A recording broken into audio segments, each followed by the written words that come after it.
Hi YouTube, welcome back to my channel. So time to talk about some little Tom Ford goodies. Not a major release. I haven't seen a lot about this on YouTube, but you'll all be familiar with Tom Ford's Lips and Boys, a fantastic marketing ploy by Estee Lauder / Tom Ford. To bring out a range of essentially mini lipsticks, which cost as much as most people's main lipsticks, and call them after, well, the original range was kind of men in Tom Ford's life. I mean, now there are so many, I think over 50, that I think he's retreated from the idea that they're all men in his life. But giving all these different lipsticks the name of a boy, a Tom Ford man. Well, surprise, surprise, now they've extended it to the girls so they can have 100 and market them all. And, of course, I've fallen for it. I love the Tom Ford Lips and Boys. I love the Tom Ford lipsticks. What I like about this range is actually the size. I appreciate you're not getting that much product for your money, but I have so many lipsticks. I never use them up before they go off, however much I love them. I'm bad with lipstick. I don't put it on first thing in the morning because I get up so early that I know I'm going to be drinking coffee and eating breakfast while I'm travelling, so it seems pointless to put lipstick on when I put the rest of my makeup on. If I remember, I put it on at some stage on the train or when I get to work, and it's often quite a long journey for me to work, 3 hours or so. And I'm not brilliant about remembering to reapply during the day. Generally, I start kind of thinking about lipstick in the evening if I'm going out or meeting somebody or whatever. So I don't wear a huge amount of lipstick. I have drawers and drawers of it. I never get through it. So I'd really rather have a small size that there's some prospect of me using up before I have to throw it away because it's gone off. And I also love the convenience of sticking this in a purse because I tend to like to have 3 or so lipsticks, different options, different times in the day, and I don't want to be weighed down with a full size. And in the Tom Ford range, this is full size, really weighty as opposed to the small size. So I love, love, love the range. I'm talking too much and I get told off about that and about generalities. If we've got time, we'll come back to my favourites in the Tom Ford Lips and Boys. You can see I've got quite a few. That's not all of them, but there's a few favourites there. So I decided to try out 3 of the new Lips and Girls range. They come in 3 formulas. I got 2 of the transparents, which may be a bad idea, the sheers, and 1 in the comfort formulation, ultra rich. I think there's another, I'm going to say matte, but I'm not sure about that, which I didn't get. So let's have a look at the 2 transparents I went for. Isamaya. This is an unusual colour, which is why I went for it. Now, the first thing to say is the girls come in the white as opposed to the black, which is kind of equivalent to the summer sheers packaging that we get from time to time. Here's Isamaya. Wow. I don't usually go for unusual purpley colours, blues, that kind of thing, but I just thought this looked so pretty, it was so unusual that I wanted to get it. Now, in fact, when you swatch it, it's really not that scary. It's a very, very faint lilac sheen.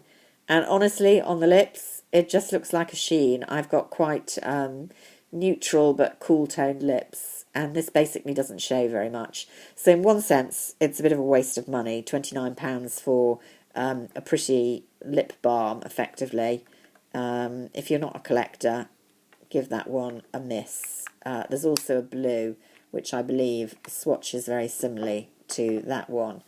The other transparent formulation I got was Marguerite, which looked a more promising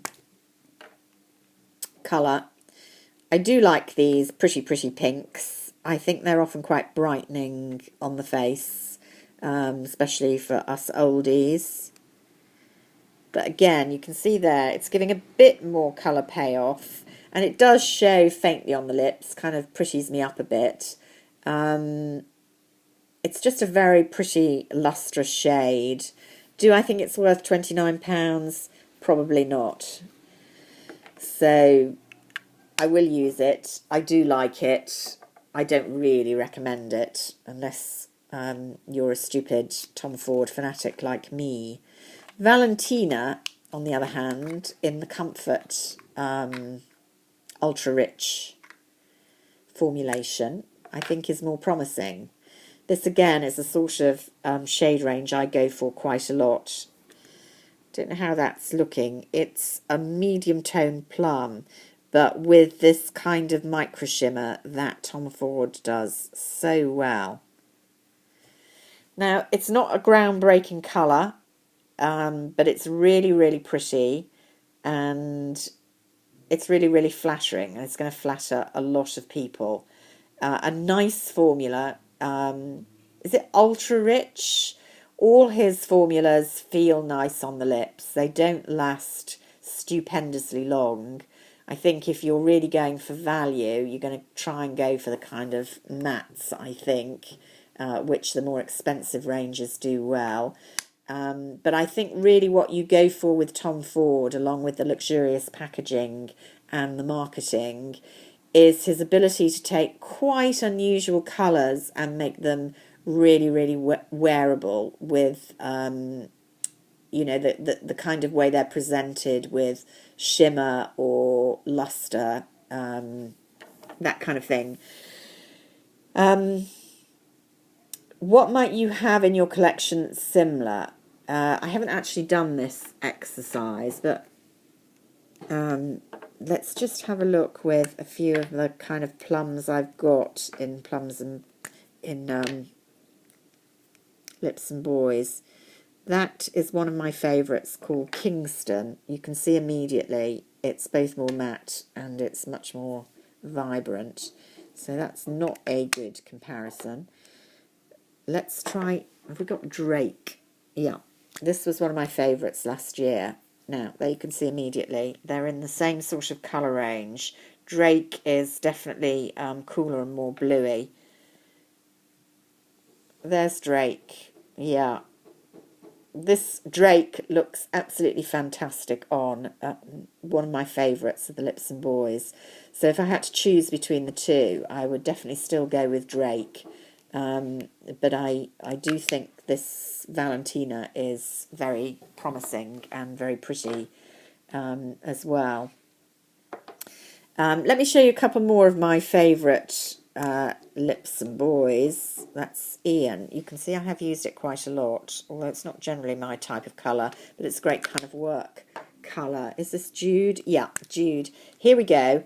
I do love me a nice pink, and there is not a prettier pink in the world for a fair-skinned girl than this slightly bluey but with a beautiful shimmer little number, Jude.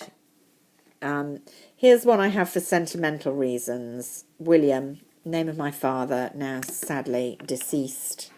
I'm not sure it's the greatest shade in the world, although it's quite unusual, kind of goldy tangerine, which I do wear quite a lot. And I think I've got a Michael somewhere. Matthew. Have we got Michael? Here we go. No, Richard. Richard is one of the most popular ones. Patrick is a nice one. Here we go, Michael. Beautiful, vivid coral. This is my second Michael, actually. I wear it a lot in the summer. How gorgeous is that? Bit neon, really, but very, very wearable. And Patrick as well. Slightly more toned down, but in the same range. Bit pinkier.